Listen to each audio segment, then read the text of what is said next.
ಅನಿಸುತ್ತಿದೆ ಯಾಕೋ ಎಂದು ನೀನೇನೆ ನನ್ನವಳೆಂದು. नमस्कार नमस्कार नमस्कार साहब, आइए आइए. Thank you Gandhi from Digital Green. We're here to meet this innovative farmer, Shri Abdul Rauf Sheikh.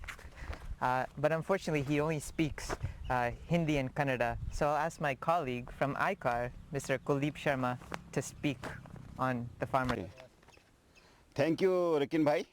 और मैं आज आपकी मुलाकात एक ऐसे किसान से कराऊंगा जिनका नाम है अब्दुल रऊफ शेख.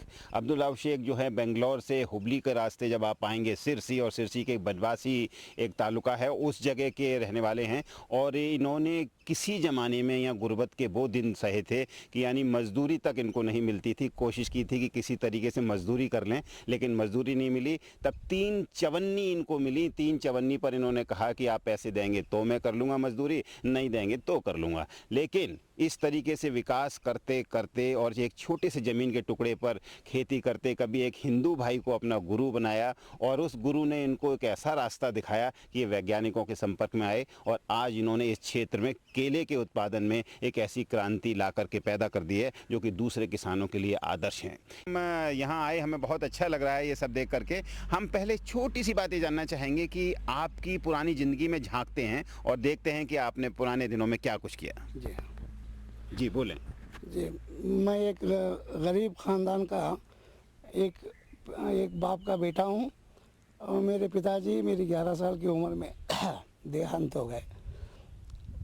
तो उसके बाद मुझे मेरी ज़िंदगी में बहुत मुश्किलों का सामना जी जी जी जी हम समझ सकते हैं. आपका एक बहुत ही वो है सामना करना पड़ा. जी जी. उसके बाद धीरे धीरे मैं किसानी मज़दूर बना, और उसके बाद आज मैं एक बड़ा किसान बना हूँ आप लोगों की नज़र के सामने. जी जी. तो ये जो आपने ऐसा जो केले में इस क्षेत्र में क्रांति ला दी है, हम देख रहे हैं एक तरफ तो ज़मीन बिल्कुल बंजर सी पड़ी हुई है और दूसरी तरफ आपने उसको केले के लायक कर दिया. ये कैसे होता है? तो इस बंजर ज़मीन को हमने इसमें पहले मैंने पाइनएप्पल किया था. उसके बाद पाइनएप्पल के बाद मुझे यहाँ पे केले में जाना है. केले में उसे जो पहले की कंडीशन की ज़मीन है उस तरफ जो दिख रही है उसको 2 दफ़ा MB फ्लो डाला हूँ, और दूसरी दफ़ा मैंने इसको रोटावेटर मार के सीधा इसमें अभी क्या है बनाना का प्लांटेशन चालू करने वाला हूँ. जी जी जी. तो ये 3 तरीके से हमको दिखाई दे रहा है, ये क्या है? ये 3 तरीके से जो दिखाया, ये तो अभी पहले की बंजर ज़मीन. जी. दूसरे सेकंड क्या है, उसको 2 दफ़े पे MB फ्लो मारा जी. और तीसरी दफ़े इसमें रोटावेटर मारा. अभी डायरेक्ट इसमें अभी जो कुछ भी मेरा उगने की चीज़ है, चाहे या पाइनएप्पल हो या बनाना हो, अभी मैं इसमें बनाना लगाने वाला हूँ. अच्छा, अब इसके बाद हम कहाँ चलेंगे? क्या इसके तो बाद बनाना के बगीचे पे चलेंगे. बनाने के बगीचे हाँ. पे चलेंगे. जी जी जी. हाँ. धन्यवाद.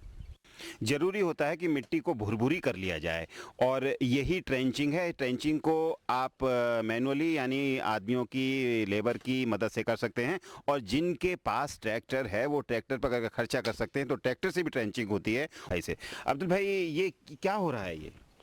ये देखिए, ये जो हमारा अभी पाइनएप्पल ये अपना बनाना का जो अभी प्लांटिंग करने का है, उसके लिए इसमें अभी सक्कर्स निकाल रहे हैं हम लोग. सक्कर्स निकाल के उसमें पुरानी जो जड़ें हैं उन जड़ों को क्या है वो सीधे से चॉप कर रहे हैं, क्योंकि वो पुरानी जड़ों में वो कीड़ा पतिंगा उसमें नहीं रहना चाहिए. और इसको ये सक्कर्स जो है इसमें छोटे भी है बड़े भी है. आगे चल के इन बड़ों को बड़े और छोटों को छोटे मिला के इसमें अलग अलग वैरायटी करेंगे. 3 या 4 बड़े अलग करेंगे, सेकंड के अलग करेंगे, थर्ड अलग करेंगे, फोर्थ अलग करेंगे. इसमें ट्रीटमेंट जो है मैं 15-20 साल से मैं ये ट्रीटमेंट कर रहा हूँ.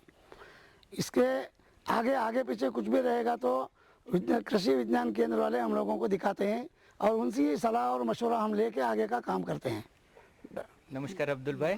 अभी देखिए यहाँ पर गोबर भी डालते हैं क्योंकि जड़ें अच्छी तरह से आ जाए, और उसमें हम लोग फोरेट भी डालते हैं क्योंकि उसमें जो निमेटोड्स होते हैं उसको कम करने के लिए हम फोरेट इस्तेमाल करते हैं.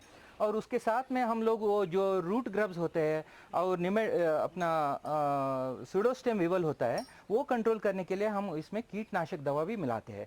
इसमें वो 3 ml क्लोरोपाइरिफॉस हम 1 लीटर वो स्लरी में डाल देते हैं. इसके बाद हम शिलींद्रनाशक दवा भी इस्तेमाल करते हैं जो मैंकोजेब होता है. ये शक्कर ट्रीटमेंट का द्रव में 1 मिनट डुबा के निकाल रहे हैं। देखिए ये 2 सालों के बीच में 7 फीट का डिस्टेंस है, ये 7 फीट और ये 2 नाली के बीच में 4 फीट का डिस्टेंस है। ये 7, 4, 11, ये हर एक सकर्स के बाद एक सकर्स 3-3 फीट है। ये 7, 4, 11 और 3 के मेथड के अंदर 1 एकड़ के अंदर 26,460 सकर्स बैठते हैं। इसी हिसाब से क्या है, हम 8 फीट भी रखते हैं और लंबाई का जो अभी केला होगा तो 9 फीट भी रखते हैं। अभी ये जो खुदाई की है, ये जो केला लगाया हुआ है, ये 7, 4 और 3 ये मेथड के अंदर हम लोग कर रहे हैं डाल के। इसके अंदर और मिट्टी मुची हुई है। अभी ये पौधे कम से कम 18 या 20 दिन में इसका मोड़ बन के ऊपर आएंगे। ये देखिए ये फर्टिलाइज़र देने का सिस्टम है। इसमें अगर छोटा किसान हो जाएगा तो एक दिन में 1 घंटा काम करेगा तो 1 एकड़ के लिए पूरा फर्टिलाइज़र दे सकता है। अगर 20, 25, 50 एकड़ भी अगर हम करना है तो ये मशीन के ज़रिए से हम 1 दिन में पूरे भी बगीचे को दे सकते हैं। पानी के थ्रू फर्टिलाइज़र दे सकते हैं।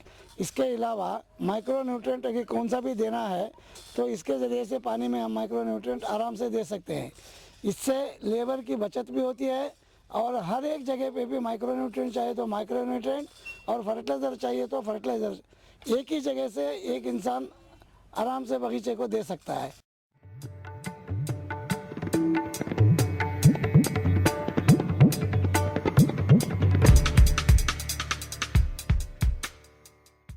ये है अब्दुल भाई की सफलता। किस तरीके से उन्होंने बंजर में बहार ला दी और मिठास भरे केले पैदा किए। कहते हैं कि उलटता जो सफ़ीनों को उसे तूफ़ान कहते हैं और जो तूफ़ानों से टक्कर ले उसे इंसान कहते हैं। और निश्चित रूप से जब तकनीकी हाथ में आई तो अब्दुल भाई ने तकनीकी लेकर के बहार कर दिखाई। यही है सफलता की एक गाथा जो आपके लिए, दूसरे किसानों के लिए, हर किसान के लिए एक आदर्श हो सकती है ताकि ये उपलब्धियाँ आप प्राप्त कर सकें। ನಗಾಗೆ ಬಂದವಳೆಂದು ಆಹಾ ಎಂಥ ಮಧುರ ಯಾತನೆ ಕೊಲ್ಲ